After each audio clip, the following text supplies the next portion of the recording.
నగర్ కర్నూలు జిల్లా కేంద్రంలోని దేవకి ఫంక్షన్ హాల్లో బీఎస్ఎఫ్ ఆధ్వర్యంలో నీట్ పరీక్షను రద్దు చేయాలని రౌండ్ టేబుల్ సమావేశం నిర్వహించడం జరిగింది. ఈ సందర్భంగా వారు మాట్లాడుతూ ఈ దేశంలో కేంద్ర ప్రభుత్వం నిర్వహించినటువంటి నీట్ పరీక్షను రద్దు చేయాలని అన్నారు. ఈ పరీక్ష కోసం చాలామంది పేద, బడుగు, బలహీన వర్గాల కుటుంబాలకు చెందిన 24 లక్షల మంది విద్యార్థులు అప్లై చేసుకోవడం జరిగింది.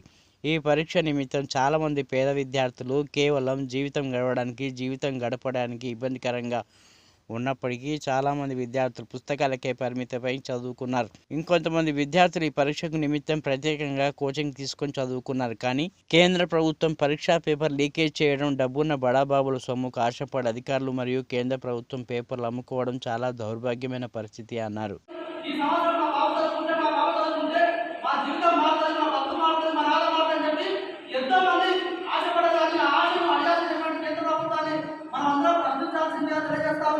అదేవిధంగా ఈరోజు ఈ నీట్ పరీక్ష 24 లక్షల మంది దాదాపు పరీక్ష రాసడం కోసం నెట్ సెంటర్ల దగ్గర, మీసేవ సెంటర్ దగ్గర లైన్లో క్యూ కట్టి దాదాపు గంటల తరబడి సర్వర్ ప్రాబ్లం ఉందంటే, సర్వర్ బిజీ ఉందంటే గంటల తరబడి నిలబడి అవసరాలు సర్వర్ అయ్యంటే మరోజు చార్జీల పైసలు లేకుండా కూడా ఇతరులను, సన్నిహితులను, బంధువులను అందరూ మించి కూలింగ్ చేసి చాలా మంది ఇబ్బంది పడి చదువుకుంటే వాళ్ళ బతుకు ఆరంభమైపోయింది. కాబట్టి వాళ్ళు ఎవరైతే ఇబ్బందుల పాలయ్యారో కేంద్ర ప్రభుత్వం గుర్తించి వారిని తక్షణంగా ఆదుకోవాలని చెప్పి, అదేవిధంగా ఈ నీట్ పరీక్షను సిట్టింగ్ జడ్జి చేత విచారణ జరిపించాలని చెప్పి మేమంతా తెలియజేస్తూ, ఈ అవకాశం ఇచ్చిన అందరికీ పేరు ధన్యవాదాలు తెలియజేస్తూ, చాలా మంది ఫోన్ చేసినప్పుడు ఏమన్నంటే దీనిపైన ఉమ్మడి కార్యక్రమం తీసుకున్నామని చెప్పారు.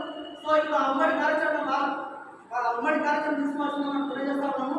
సో అందరం నిర్ణయించుకోవాల్సింది తెలియజేస్తాము. దీనికోసం మరి